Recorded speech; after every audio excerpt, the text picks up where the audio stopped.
mempresentasikan para ilmiah hasil kelompok kami yang bertemakan distorsi pasar dalam Islam. Saya Muhammad Firdaus selaku moderator yang akan mengatur jalannya diskusi kali ini. Dan saya Haya selaku pemateri 1 yang akan menjelaskan tentang pengertian distorsi. Saya Fatimisa sebagai pemateri 2 yang akan membahas tentang mekanisme pasar pada masa Rasulullah. Dan saya Dede Ibnu Maulana sebagai pemateri 3 yang akan memaparkan peran pemerintah dalam mengawasi pasar. Bismillahirrahmanirrahim. Assalamualaikum warahmatullahi ta'ala wabarakatuh. Pertama-tama marilah kita panjatkan puji syukur kehadirat Allah Subhanahu wa Ta'ala yang senantiasa melimpahkan rahmatnya sehingga kita dapat berkumpul di sini, di kelas ini dalam keadaan yang sehat walafiat. Salawat serta salam tidak lupa kita haturkan kepada junjungan kita Nabi besar Muhammad SAW yang kita nanti-nantikan syafaatnya di hari akhir nanti. Yang terhormat Ibu Aminah SE ME SY selaku dosen pengampu mata kuliah Teori Mikro Ekonomi Islam dan rekan-rekan yang saya sayangi dan saya banggakan. Oke, susunan diskusi kali ini dimulai dari pembukaan. Kita mulai diskusi ini dengan membaca Bismillah. Bismillahirrahmanirrahim. Oke, susunan diskusi yang kedua adalah penyampaian materi. Penyampaian materi yang pertama akan dibawakan oleh saudari Haya Nur Hayati.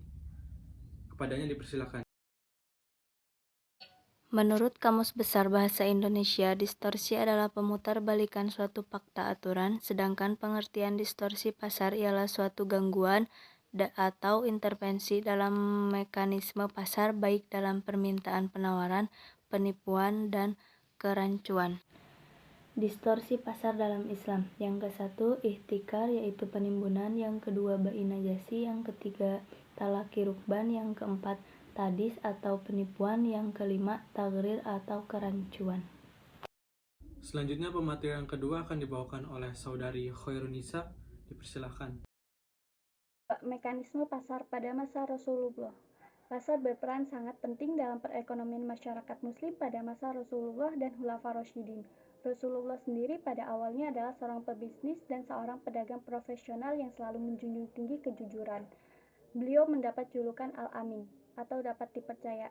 Setelah menjadi Rasul, Nabi Muhammad memang tidak lagi menjadi pelaku bisnis secara aktif karena situasi dan kondisinya yang tidak memungkinkan. Ketika masyarakat muslim telah berhijrah ke Madinah, peran Rasulullah bergeser menjadi pengawas pasar atau al-muhtasib. Beliau mengawasi jalannya pasar di Madinah dan sekitarnya agar tetap dapat berlangsung secara Islam.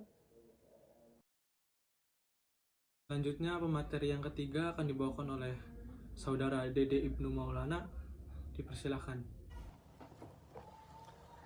Baik, saya Dede Ibnu Maulana akan menjelaskan poin ketiga di mana peran pemerintah dalam mengawasi pasar. Peran pemerintah dalam pasar ini secara garis besar dapat diklasifikasikan menjadi dua bagian, yaitu yang pertama, peran yang berkaitan dengan implementasi nilai dan moral Islam, dan yang kedua, yakni peran yang berkaitan dengan teknis operasional mekanisme pasar. Kemudian ada pun seperti contoh dari peran yang berkaitan dengan implementasi nilai dan moral Islam, yaitu seperti memastikan dan menjaga implementasi nilai dan moral Islam secara keseluruhan. Dan yang kedua ada contoh dari peran yang berkaitan dengan teknis operasional mekanisme pasar, yaitu seperti memberikan kebijakan fiskal, yaitu pengelolaan APBN disesuaikan dengan prinsip-prinsip keuangan publik secara Islam. Begitu. Oke, selanjutnya adalah kesimpulan dan saran. Kesimpulannya adalah pengertian dari distorsi pasar ialah suatu gangguan atau intervensi dalam mekanisme pasar, baik dalam permintaan, penawaran, penipuan, dan kerancuan. Pasar dalam pengertian ilmu ekonomi adalah pertemuan antara permintaan dan penawaran. Kita sebut sebagai pertemuan antara supply dan demand. Dalam pengertian ini, pasar bersifat interaktif, bukan fisik. Adapun mekanisme pasar adalah proses penentuan tingkat harga berdasarkan kekuatan permintaan dan penawaran. Pasar berperan sangat penting dalam perekonomian masyarakat muslim pada masa Rasulullah SAW dan Khulafa Rasyidin. Bahkan pada Rasulullah SAW sendiri pada awalnya adalah seorang pebisnis. Demikian pula pada Khulafa Rasyidin dan kebanyakan sahabat. Pada usia 7 tahun, Nabi Muhammad telah diajak oleh pamannya, Abu Thalib, melakukan perjalanan perdagangan ke negeri Syam. Dari sinilah ilmu perniagaan beliau diasah. Peran pemerintah dalam pasar ini secara garis besar dapat diklarifikasikan menjadi dua bagian, yaitu pertama, peran yang berkaitan dengan implementasi nilai dan moral Islam. Kedua, peran yang berkaitan dengan teknis operasional mekanisme pasar. Untuk saran, untuk lebih menjamin berjalannya mekanisme pasar secara sempurna, peran pemerintah sangatlah penting. Diharapkan distorsi pasar dapat dihilangkan agar tidak saling menzolimi, agar tidak ada lagi orang yang dirugikan satu sama lain. Sekian penyampaian materi diskusi dari kelompok kami dengan tema distorsi pasar dalam Islam. Kurang lebihnya mohon maaf. Semoga apa yang kami sampaikan ini bermanfaat bagi rekan-rekan semuanya.